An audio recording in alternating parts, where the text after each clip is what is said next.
నమస్తే welcome to BCN news నేను విజయలక్ష్మి ముందుగా ముఖ్యాంశాలు విజయవాడలో ఘనంగా సెమీ క్రిస్మస్ వేడుకలు క్రైస్తవులకు కూటమి ప్రభుత్వం అండగా ఉంటుందని చంద్రబాబు హామీ కాకినాడలో ముగిసిన టేబుల్ టెన్నిస్ ఛాంపియన్షిప్ పోటీలు ముఖ్య అతిథిగా హాజరైన మాజీ రాజ్యసభ సభ్యులు కేవీపీ రామచంద్రరావు మాజీ ఎంపీ నందిగాం సురేష్ ను జైల్లో పరామర్శించిన వైసీపీ నేత సజ్జల రామకృష్ణారెడ్డి ఎలాంటి ఆధారాలు లేకుండా కేసులు పెట్టారంటూ తీవ్ర ఆరోపణలు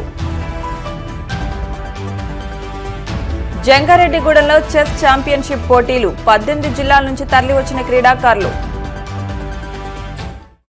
ఎన్ని కష్టాలు ఎదురైనా రాష్ట్రాన్ని బాగు చేయాలన్నదే తమ లక్ష్యమని ఆ లక్ష్యాన్ని వదిలిపెట్టేది లేదని ఏపీ ముఖ్యమంత్రి చంద్రబాబు నాయుడు పేర్కొన్నారు. విజయవాడలో సోమవారం రాత్రి నిర్వహించిన సెమీ క్రిస్మస్ వేడుకల్లో ఆయన పాల్గొని కీలక వ్యాఖ్యలు చేశారు. గత 6 నెలలుగా అహోరాత్రులు పరిశోధన చేస్తున్న గత 5 ఏళ్లుగా జరిగిన విధ్వంసానికి పరిష్కారం దొరకడం లేదని చంద్రబాబు పేర్కొన్నారు. క్రైస్తవులకు కూటమి ప్రభుత్వం అండగా ఉంటుందని, గుంటూరులో క్రైస్తవ భవనాన్ని తామే పూర్తి చేస్తామని హామీ ఇచ్చారు. గత 5 ఏళ్లలో పాలకులు భవన నిర్మాణం చేయకుండా నిర్లక్ష్యం చేశారని అన్నారు. గత పాలకులు క్రైస్తవ అనుబంధ విద్యా సంస్థలను ఇబ్బందులకు గురిచేశారని, ఆర్థిక అసమానతలు తగ్గించేందుకు కలిసి పనిచేద్దామని పిలుపునిచ్చారు. లోక రక్షకుడైన ప్రభు కరుణా కటాక్షాలు ఉండాలని ఆకాంక్షిస్తూ పెద్ద ఎత్తున ఈ కార్యక్రమాన్ని మనం నిర్వహించుకుంటున్నాం. ప్రేమ, కరుణ, సేవకు ప్రతీక క్రిస్టియానిటీ. నేను ఎన్నో సందర్భాల్లో చెప్పాను, ఎక్కడైనా ఒక మంచి హాస్పిటల్లో మెరుగైన సేవలు అందిస్తున్నారంటే ఇప్పుడు కాదు, స్వతంత్రం రాకమునప్పటి నుంచి కూడా ఒక మంచి కాలేజీ పెట్టి పేద పిల్లలకు మంచి చదువు ఇప్పించారంటే అది క్రిస్టియన్ ఇన్స్టిట్యూషన్సే పెద్ద ఎత్తున చేశాయి. దీనికి స్ఫూర్తి ఇచ్చింది కూడా యేసు ప్రభు ఇచ్చారు. పశువుల పాకలో పుట్టి గొర్రెల కాపరిగా పెరిగి నిరాడంబర చాటుకున్న ప్రజారక్షకుడు యేసు. నమ్మిన వారి కోసం బలిదానానికి సైతం వెనుకాడని క్రీస్తు గొప్పతనం ప్రతి ఒక్కరు కూడా ఉత్తేజాన్ని తీసుకోవాల్సిన అవసరం ఉంది. నేను ఎప్పుడు వచ్చినా మీతో మాట్లాడుతూ ఉంటే మీ ఉత్సాహం చూసినప్పుడు ఒక స్ఫూర్తిదాయకమైన సందేశాన్ని ఇక్కడి నుంచి పొందుతున్నాం. ఎల్లప్పుడూ కూడా మనందరం ప్రభు త్యాగాన్ని స్మరించుకోవాలి, శాంతి మార్గాన్ని అనుసరించాలి, ప్రేమతత్వాన్ని పెంచుకోవాలి, ఈర్ష్య ద్వేషాలు పరారదొలాలి, అబద్ధం లంచం వంటి పాపాలకు దూరంగా ఉండాలి.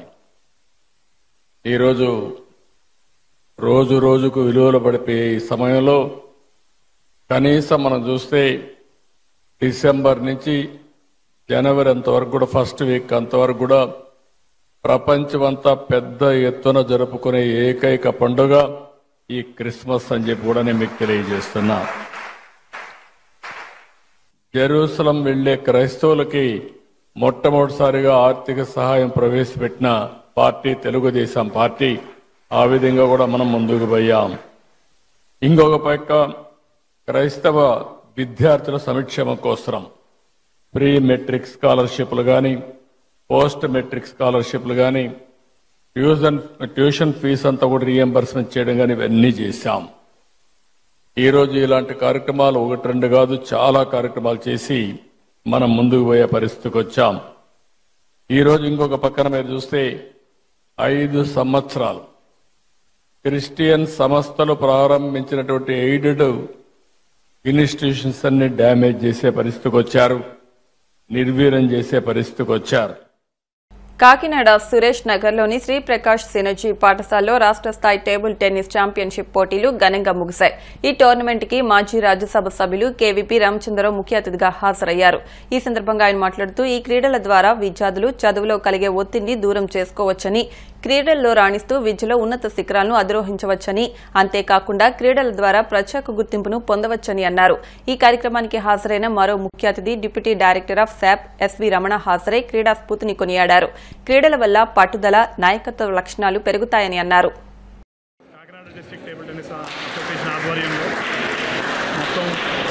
ఆంధ్రప్రదేశ్ నలుమూల నుంచి సుమారుగా 260 మంది క్రీడాకారులు, అదేవిధంగా 575 ఎంట్రీలతో ఈ కార్యక్రమం శుక్రవారం నుంచి ఆదివారం వరకు జరిగాయి. నెక్స్ట్ ఈ కార్యక్రమానికి ఎంతో వ్యయప్రయాసాలు అవుతూ ఉంటాయి. దానికి మా స్పాన్సర్స్గా ఎఫెక్స్, ఫ్రోజన్ ఫుడ్, అలాగే ఓఎన్జీసీ, అలాగే KSPL, Priya, Lalitha and Devi sea foods వీళ్ళందరూ కూడా స్పాన్సర్ చేయడం జరిగింది. స్పోర్ట్స్ అథారిటీ ఆఫ్ ఆంధ్రప్రదేశ్ నుంచి కూడా అబ్జర్వర్ ముంతాజ్ గారు వచ్చారు. వీళ్ళందరూ కూడా మొత్తం ఈ వాళ్ళతో ఈ కార్యక్రమం Andhra Pradesh open table tennis championship పోటీలు ముగిశాయి. దీనికి చాలా అత్యద్భుతమైన స్పందన వచ్చింది. ప్రేక్షకులు కూడా విపరీతంగా వచ్చారు చూడటానికి. ఇది జరిగినందుకు Kakinada district table tennis association తరఫున ఓఎన్జీసీకి, ఎపెక్స్ ఫ్రోజన్ ఫుడ్కి, ఇంకా మిగిలిన స్పాన్సర్స్ అందరికీ కూడా Kakinada district table tennis association తరఫున మేము కృతజ్ఞతలు తెలియజేసుకుంటున్నాం. కాకినాడ జిల్లా table tennis Sri Prakash institute వారి ఆధ్వర్యంలో ఈ 2024 స్టేట్ ఛాంపియన్షిప్ కండక్ట్ చేయడం జరిగింది. వివిధ విభాగంలో సుమారు 260 మంది పాల్గొనడం జరిగింది. 16 జిల్లాలకి 12 జిల్లాలో రిప్రజెంటేషన్ చేయడం జరిగింది. ఈ టోర్నమెంట్ని ఆర్గనైజేషన్ చేయడానికి శ్రీ ప్రకాష్ వారు చాలా శ్రమపడి, తన భాస్కర్ గారు చాలా వ్యయప్రయాసాలు కోర్చి ఈ టోర్నమెంట్, ఈ టేబుల్ టెన్నిస్ని మన అభివృద్ధి చేయడం కోసం, ఈ గేమ్ని మంచి రాష్ట్ర స్థాయిలో నుంచి దేశ స్థాయికి కూడా తీసుకెళ్ళడం కోసం వారి ప్రయత్నాన్ని చాలా సంతోషిస్తున్నాం. అదేవిధంగా మా అందరికీ సహకారం ఇచ్చిన ఈ స్పాన్సర్స్ ఓఎన్జీసీ అవుతేనే, ముఖ్యంగా ఎఫెక్స్ అవుతేనే, దేవి అవుతేనే, కాకినాడ సీ ఫుడ్ కోర్టు వాళ్ళు అవుతాను, వారందరికీ కూడా ప్రత్యేకించి, ఇంకా నేను పేరు చెప్పలేని వారందరూ కూడా డోనర్స్ అందరికీ కూడా ప్రత్యేకించి ధన్యవాదాలు తెలుపుకుంటూ, జంగారెడ్డిగూడెం పట్టణంలోని సిల్వర్ ఓక్స్ ఇంటర్నేషనల్ స్కూల్లో క్రిస్మస్ వేడుకను మంగళవారం ఘనంగా నిర్వహించారు. ఈ వేడుకలో భాగంగా స్కూల్ ఆవరణలో క్రిస్మస్ ట్రీను ఏర్పాటు చేశారు. అదేవిధంగా విద్యార్థులు పలు సాంస్కృతిక కార్యక్రమాలు ప్రదర్శించారు. శాంటాక్లాస్ ఈ కార్యక్రమాలను తిలకించి చిన్నారులకు బహుమతులను అందజేశారు. ఈ సందర్భంగా స్కూల్ డైరెక్టర్ పెనుమత్స వెంకట వరలక్ష్మి మాట్లాడుతూ తమ స్కూల్లో నర్సరీ, జేకేజీ, ఎస్కేజీ విద్యార్థులకు విద్యను బోధిస్తున్నామన్నారు. ఈ విద్యార్థుల్లో స్టేజ్ ఫియర్ పోగొట్టేందుకు, కమ్యూనికేషన్ స్కిల్స్ ను పెంచేందుకు పలు కార్యక్రమాలు జరుపుతున్నామన్నారు. వీటిలో భాగంగానే క్రిస్మస్ వేడుకను కూడా నిర్వహించామన్నారు. ఈ వేడుకల్లో విద్యార్థులు ఉత్సాహంగా పాల్గొన్నారన్నారు. విద్యార్థుల ఉత్సాహాన్ని, ధైర్యాన్ని చూస్తుంటే ఎంతో సంతోషంగా ఉందన్నారు. రాబోయే రోజుల్లో కూడా ఇటువంటి కార్యక్రమాలు నిర్వహించేందుకు విద్యార్థుల తల్లిదండ్రులు మరింత సహకరించాలని కోరారు. అదేవిధంగా స్కూల్లో నిర్వహించిన మ్యాథ్ డే వేడుకల్లో కూడా విద్యార్థులు ఎంతో ఉత్సాహంగా పాల్గొని వారిలో దాగి ఉన్న ప్రతిభను కనబరిచారు. ఈ కార్యక్రమంలో స్కూల్ ఉపాధ్యాయులు, సిబ్బంది పాల్గొన్నారు.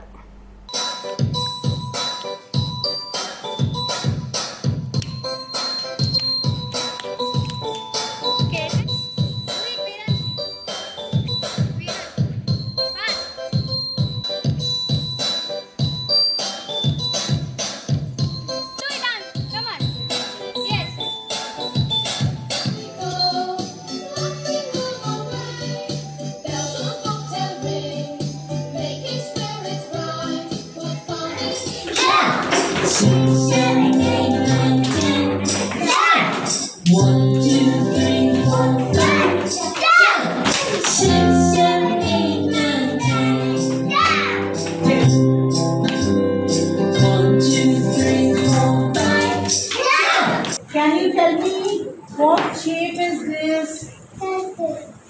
What about these? Rectangle. How many rectangle bars are there? 1, 2, 3, 4. Advance happy Christmas to one and all. This is a wonderful experience to all my children in Silver Oaks International, as most of them are just starting their footsteps to schools. So most of them are 3 years old, just entered the nursery. and this would be their greatest or sweetest memory in their childhood. So I wish all the children, not only this, on 22nd December we also had a math day, and that was their first experiences.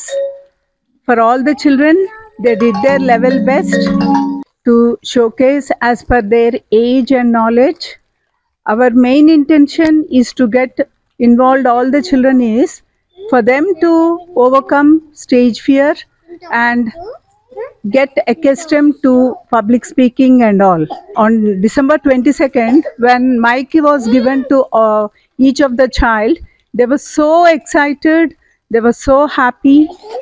So whatever they performed is a wonderful job, and we all enjoyed. Thank you very much all the parents for your support and cooperation. We expect the same in the coming years. మాజీ MP Nandigam Suresh అక్రమ కేసుల్లో అరెస్టై 4 నెలలు అవుతోందని, ఆధారాలు లేకుండా సురేష్పై కేసులు పెట్టారని YCP state coordinator Sajjala Ramakrishna Reddy అన్నారు. గుంటూరు జైల్లోని సురేష్ను పరామర్శించిన తర్వాత సజ్జల మీడియాతో మాట్లాడుతూ, తమ పాలనలో చట్టం తన పని తాను చేసుకెళ్లిందని, కూటమి మాత్రం చట్టాల్లోని లొసుగులను ఉపయోగించి జైల్లో ఉంచుతున్నారని అన్నారు. జైల్లో మాజీ ఎంపీకి కనీస సదుపాయాలు కూడా కల్పించడం లేదని, వాటర్ బాటిల్ కూడా అనుమతించడం లేదన్నారు. సీఎం కుమారుడు ఫోన్ చేసి సురేష్ను ఎలా ఉంచాలనేది చెబుతున్నారని అన్నారు.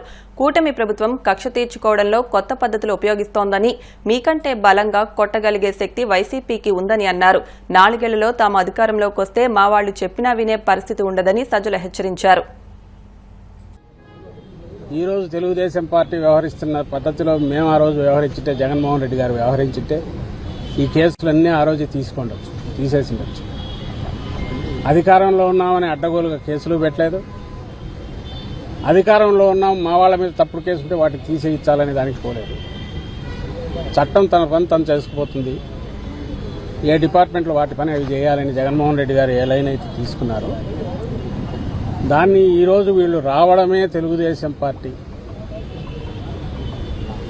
వీటన్నిటినీ తోడి లేని కేసులు కొత్తవి పెట్టడం, పాత వాటిలో ఉన్న వాటన్నిటిని ఇప్పుడు బయటకు తీసి మళ్ళీ ఫ్రెష్గా తయారు చేసి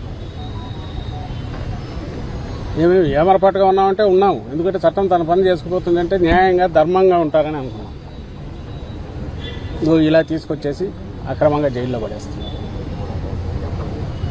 కోర్టు కేసుల్లోనూ న్యాయస్థానాల్లో ఉన్న వ్యవహారాల్లో ఉండే లొసుగులో వాటిని వాడుకొని సిస్టమ్ను మేనేజ్ చేసుకుంటూ ఆ ప్రతిపక్షంలో ఉన్న ఆ పార్టీ అలాగే వ్యవహరించింది. ఇక్కడి నుంచి సుప్రీంకోర్టు వరకు ఎక్కడికి పోయినా ఈరోజు అదే చేస్తుంది. అధికారంలోకి వచ్చాక మరింత దుందుడుగ్గా చేస్తుంది. దానికి నిదర్శనం ఈరోజు ఇప్పుడు సురేష్ ఇక్కడ ఈరోజు 4 నెలలు ఇక్కడ ఉండడం. అక్కడ లోపల కూడా ఎలా ట్రీట్ చేస్తున్నారని చూస్తే హృదయ విదారకంగా ఉంది. ఓ మాజీ ఎంపీ కనీసం ఇవ్వాల్సిన ఇది కూడా ఇవ్వట్లేదు. దాని మీద మేము ఎక్కువ అడిగితే మరింత కక్ష సాధింపుతో పోతున్నాం. నేరుగా ముఖ్యమంత్రి కొడుకు ఫోన్లు చేస్తాడు, ఏది ఎట్లా నడవాలనో ఇక్కడ డైరెక్షన్స్ ఇస్తాడు. అధికారులు ఇక్కడ ఉండేవాళ్ళు అది ఫాలో కాకపోతే ఏమవుతుందని భయంతో కొంతమంది, అడుగులకు మడుగులు వచ్చేవాళ్ళు మరికొంతమంది. తాగడానికి వాటర్ బాటిల్ తెచ్చుకుంటామంటే కూడా అలౌ చేయట్లేదు. మినిమం ఫెసిలిటీస్ క్రియేట్ చేయట్లేదు. అలాగే 4 నెలలు భరిస్తూ వచ్చారు. మేము పార్టీ జగన్మోహన్ రెడ్డి గారితో సహా వీటన్నిటి మౌనంగానే భరిస్తున్నాం. ఎందుకంటే దీని మీద ఇప్పుడున్న దాంట్లో మీరు ఇవే కాదు, సోషల్ మీడియా కేసులు అని చెప్పి పెడుతూ 2 నెలలుగా చూస్తున్నాం. మామూలు కక్ష సాధింపు కాదు, దీన్ని తొక్కేయాలి. ఈ పార్టీ వైఎస్ఆర్సీపీ ఉనికి లేకుండా చేయాలి, బెదరగొట్టాలి, టెర్రర్ క్రియేట్ చేయాలనే పద్ధతిలో కేసుల మీద కేసులు పెడుతున్నారు. పీటీ వారెంట్లను తిప్పుతున్నారు. ఈరోజు ఆమె సుధారాణి ఆమె రోజు రిలీజ్ అవుతుందని అంటున్నారు. 3 పిల్లల తల్లి, భార్యాభర్తను ఇద్దరిని జైల్లో వేసేశారు. కేవలం ఎప్పుడో 2-3 ఏళ్ల క్రితం పెట్టిన సోషల్ మీడియా వీటి పోస్టింగ్ల గురించో, లేదా నార్మల్ దీంట్లో సోషల్ మీడియా అంటే ఉండే వ్యక్తిగత స్వేచ్ఛతో వాళ్ళు పెట్టిన పోస్టులు చూసుకుని అది జగన్మోహన్ రెడ్డి గారికి సపోర్ట్ అంటే చాలు. వాళ్ళు మా పార్టీ కార్యకర్తలు కూడా కానక్కర్లా, ఆయన అభిమానించే వాళ్ళు అయితే చాలు. రాత్రి తీసుకెళ్తారు. హెరాస్మెంట్ అంటే ఎట్లుంటుంది, ఇదిగో ఇట్లా ఉండాలి అని కూడా మాకు నేర్పిస్తుంటారు. భవిష్యత్తులో వీళ్ళని ఒక్కొక్కరిని ఏం చేయాలి, ఎట్లా చేయాలి రాసి పెట్టుకొని అనేది మాకు నేర్పిస్తున్నారు. వైఎస్ఆర్సీపీకి, మాకు, నాయకులకు, కార్యకర్తలకు. జగన్మోహన్ రెడ్డి గారు ఇందులో 5% 1% అయినా ఈ ధోరణితో వ్యవహరించే వాళ్ళు అయింటే చంద్రబాబు నాయుడు మేము వచ్చిన 3 నెలలకే జైల్లో ఉండేవారు. 2019 తర్వాత మేము వచ్చాక. ఇప్పుడు కాసేపు ప్రకటనలు.